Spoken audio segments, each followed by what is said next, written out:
Hello and नमस्ते साथीहरु, you all are welcome back to new tutorial video. आज हामी सिक्नेछौँ आफ्नो भिडियोमा ब्लर इफेक्ट कसरी हाल्ने। त्यसको लागि यो भिडियोलाई अन्तिमसम्म हेरिदिनु होला र कतै पनि स्किप नगर्दिनु होला। र यस्तै खाले ट्रेन्डिङ भिडियोहरुको लागि हाम्रो यो च्यानललाई सब्स्क्राइब गरेर अल नोटिफिकेसनमा ट्याप गर्न नबिर्सनु होला। So hey guys, let's start the video. साथीहरु, त्यसको लागि अलाइट मोसन एपलाई ओपन गर्नु होला। ओपन गरिसकेपछि यहाँ हेर्न सक्नुहुन्छ प्लसको आइकन, यसमा ट्याप गर्नु होला।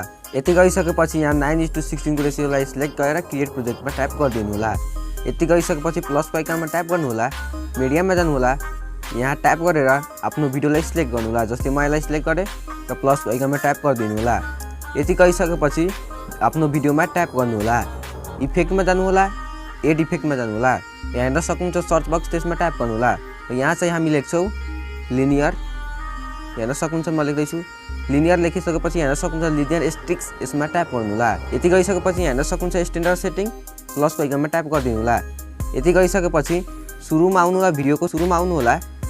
र यहाँ चाहिँ हामी यसको स्ट्रेन्थलाई 5 गर्छौँ। हेर्न सक्नुहुन्छ तपाईँ चाहिँ आफ्नो भिडियोको रेकर्डिङ गर्नुमा, म चाहिँ 5 गर्दैछु। यति गरे फेरि प्लसको आइकनमा ट्याप गरिदिनु होला। यति गरिसकेपछि तपाईँ चाहिँ कतिसम्म ब्लर राख्न चाहनुहुन्छ त, म सपोज यतिसम्म मात्रै राखेँ। प्लसको आइकनमा ट्याप गरिदिनु होला। यति गरिसकेपछि यसको स्ट्रेन्थलाई हामी गरिदिन्छौँ 0।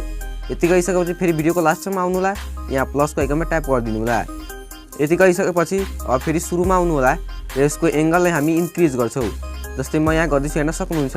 म यसको एङ्गललाई चाहिँ 60 को करिबमा राख्छु। हेर्न सक्नुहुन्छ म यसको एङ्गल चाहिँ 62 राखेँ। तपाईँ चाहिँ आफ्नो भिडियोको रेकर्डिङ राख्नु होला।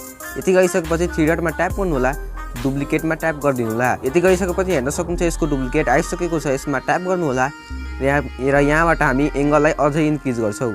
तपाईँ चाहिँ आफ्नो भिडियोको रेकर्डिङ गर्नु होला, म चाहिँ आफ्नो भिडियोको रेकर्डिङ गर्दैछु। यहाँ हेर्न सक्नुहुन्छ म चाहिँ 114 गरेँ।